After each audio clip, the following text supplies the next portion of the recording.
vous écoutez, on a envie de croire qu'on peut avoir un peu un espoir. On peut avoir un espoir, mais face à un continent africain qui ne sait pas faire bloc, un continent africain qui se contente du gain petit, un continent africain qui ne sait pas faire la planification, un continent africain qui ne pense voué pratiquement aux hégémonies, condamné à être accompagnateur des grandes puissances. Est-ce que c'est important aujourd'hui d'aller s'allier davantage à une autre organisation comme le BRICS?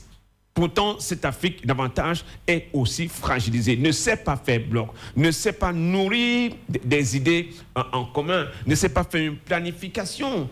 Est-ce que c'est pas davantage se perdre en conjecture? Pourtant, cette Afrique a un potentiel. Cette Afrique a un potentiel. Mais lequel potentiel avec je vous coupe pas. Vous partez en France, la France constitue des réserves en minerais. Et vous partez en Chine, la Chine a des réserves énormes qui prend la matière première prise en Afrique. Vous partez en Russie, la Russie a des réserves énormes. Tout ça est pris en Afrique. Alors que, pour prendre le cas du Cameroun, le Cameroun n'a même pas de réserve pétrolière parce qu'il suffit qu'il y ait la pénurie du pétrole ici. En un mois, on est déjà foutu. C'est ce que j'appelle planification. OK. Monsieur Edmond?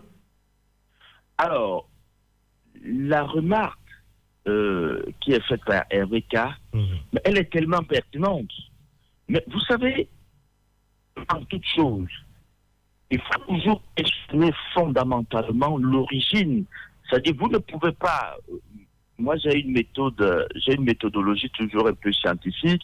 D'accord, d'apparence, le mal peut être profond, mais si vous ne rentrez pas, n'est-ce pas, dans la profondeur pour d'abord savoir quelle est l'origine du mal, quelle est, n'est-ce pas, la partie de l'organisme qui a, n'est-ce pas, généré le virus qui a affecté tout le corps, vous n'allez pas soigner le mal. Et d'où vient, n'est-ce pas, je veux dire, cette propension africaine à vouloir faire cavalier seul, à ne pas savoir se constituer un bloc, à ne pas savoir parler d'une voix commune. D'où est-ce que ça vient? Mais ce n'est pas un phénomène naturel. Non, ce n'est pas comme si, disons-le comme ça, ce n'est pas comme si le bon Dieu, en créant les Africains, leur a inoculé, n'est-ce pas, une substance qui forcément les divise, les oppose et ravive leurs antagonismes. Non, il ne s'agit pas de ça. Il faut savoir que le monde, à la différence de ce que pensent beaucoup d'Africains, le monde c'est un construit, c'est une projection. Et donc, après, au lendemain de la deuxième guerre, de la deuxième grande conflagration qu'il y a eu entre 1939 et 1945, les maîtres du monde, ceux qui à l'époque étaient déjà très puissants, ont projeté le monde. Et ils ont compris qu'il fallait élargir sa zone d'influence. Il fallait avoir, n'est-ce pas, une suprématie sur le monde. Et ils ont donc décidé de mettre en place des outils pour pouvoir dociliser les autres nations, pour pouvoir fragiliser les autres nations, les soumettre, les vassaliser et pouvoir donc profiter de leurs ressources, de leurs richesses, si ce n'est à moindre coût, du moins gratuitement. Voilà ce qui a été fait. Et donc, dès 1944, vous allez assister à la mise en place des premiers outils économiques et financiers de manipulation, de vassalisation. Et c'est ce que vous avez appelé les institutions de Bretton Woods, notamment le FMI et la Banque mondiale. Vous allez vous rendre compte que ces outils sont utilisés pour davantage diviser les Africains. C'est-à-dire, la Banque mondiale vous dit par exemple que cette année, nous avons,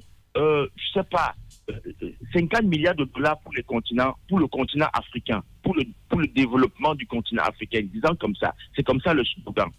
Mais il ne vous détermine pas la critériologie d'accès, la critériologie pertinente et objective d'accès à ces capitaux.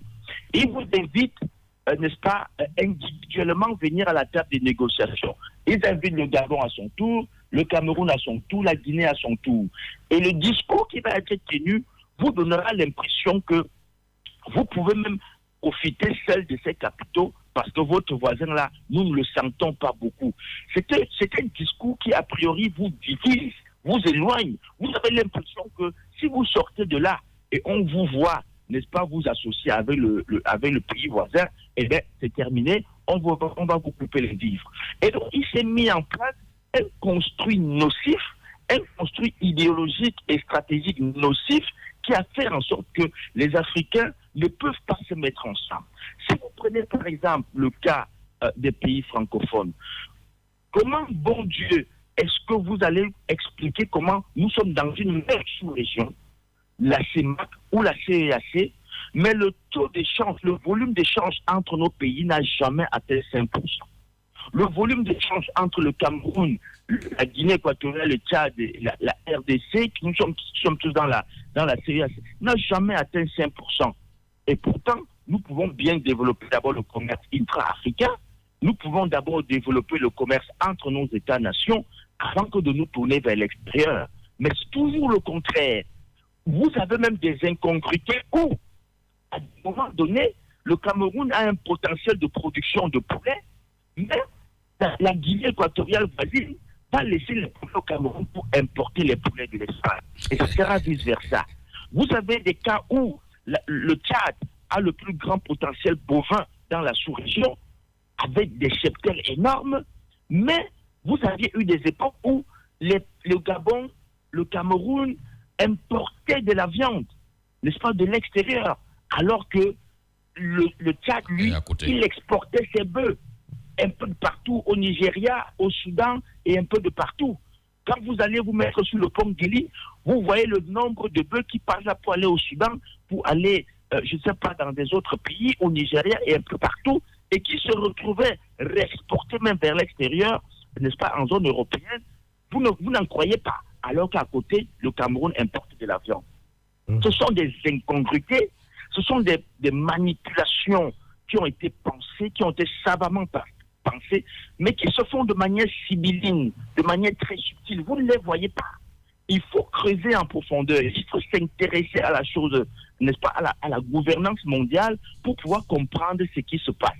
Et donc, si les Africains ne peuvent pas se mettre au-dessus de cela, ils ne peuvent pas comprendre que les outils, n'est-ce pas, qui ont été conçus à partir de 1944, c'était des outils pour, n'est-ce pas, les détruire, pour les anéantir, pour les fragiliser, les dociliser, pour les manipuler et mieux les exploiter, n'est-ce pas, et empêcher qu'ils s'inscrivent véritablement dans les perspectives de développement.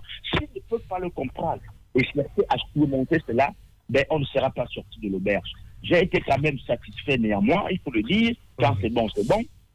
J'ai été néanmoins satisfait, par exemple, de constater qu'il y a 3 pays, n'est-ce pas, du côté de l'Afrique de l'Ouest, le Burkina, le Mali, le Niger, qui ont décidé quand même de mettre en place les jalons d'une espèce de fédération. J'ai suivi le discours hier et ça m'a enchanté. Je pense que c'est ça à quoi les Africains doivent aller. Les Africains doivent se mettre ensemble. Il n'y a pas de raison qu'entre le Cameroun, le Gabon, la Guinée, la RDC, le Tchad et tous les autres pays, qu'il n'y ait pas de charte commune, n'est-ce pas, en termes d'exploitation de ressources, en termes de commerce, en termes de ceci, en termes de cela. Il n'y a pas de raison qu'il n'y ait même pas une charte commune en termes d'investissement. Nous devons même choisir la qualité d'investisseurs que nous acceptons dans nos pays. Et donc, tant que nous n'allons pas aller à ça, vous allez toujours avoir cette impression, RVK, que le Cameroun, nos pays sont naturellement faits pour se diviser